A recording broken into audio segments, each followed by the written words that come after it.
A few weeks ago I did a review on a Vivo hand pump for pumping up PCP air rifles. This review had a lot of views, which means a lot of my viewers must be interested in air rifles. I've done a lot of shooting in the past and now I'm sort of semi-retired. I've got a bit more time and I'm going to take up shooting again. Don't worry, I'm not going to start killing things. All I want to do is shoot targets in the garden. I've decided to make a pellet trap. I've looked at various pellet traps you can buy, ones people have made, and I've picked some of the best ideas to make my own pellet trap.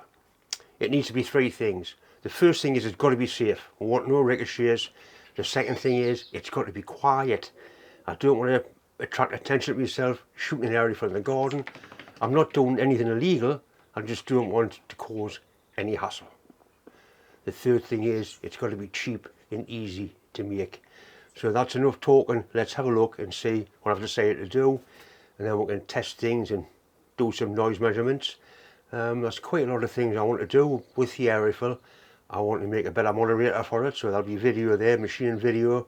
Quite interesting. Looking forward to getting a little bit of air rifle footage done.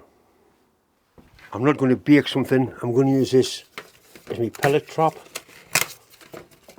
That's simply a cheap metal baking tray, and I bought some of this stuff, plumber's putty. Plumber's putty doesn't go hard, it remains flexible, it's weatherproof, it's very heavy and dense, and from what I've seen of other people's pellet traps, this stuff does work and it does quieten the pellet down and there's no ricochets. That's the stuff there. So we need to get it out of there and get it into the... Oh dear me. I'm going to fill this right up. I've got 4 tins, make it as thick as possible, and then we'll do some tests on it and see what sort of sound readings it gives. I think getting it out of the containers is going to be the hard bit. It doesn't seem to stick to your fingers anyway.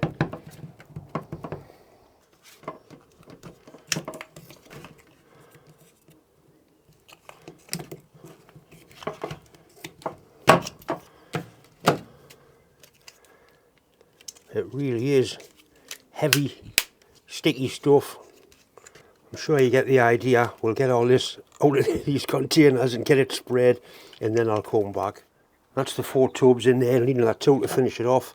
What I found out with this stuff is the more you play with it, the stickier it gets, and just doesn't want to come off the container really. Anyway, we've got the tube, that'll be 1.5 inches there. Got it more or less the way I want it. What I'll do next is I'll put this next to a piece of plywood, which is what I've been using for a backstop, and I'll leave the camera up here with it with a microphone on. We can get a direct comparison between the noise of the two targets, which is basically this stuff here in a piece of plywood.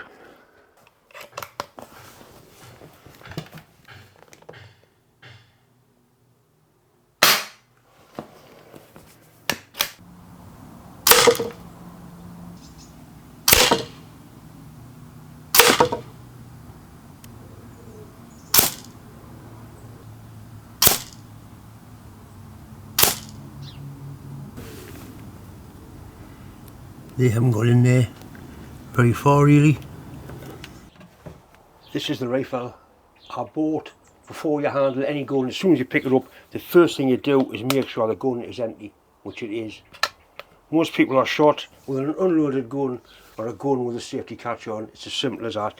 Check yourself, make sure the gun's empty, don't trust anybody else.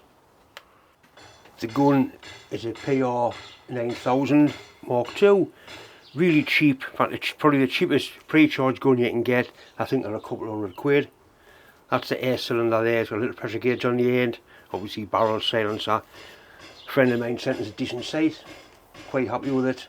It is full power, up to the legal limit of 12 foot-pounds. A very, very nice, clean little rifle.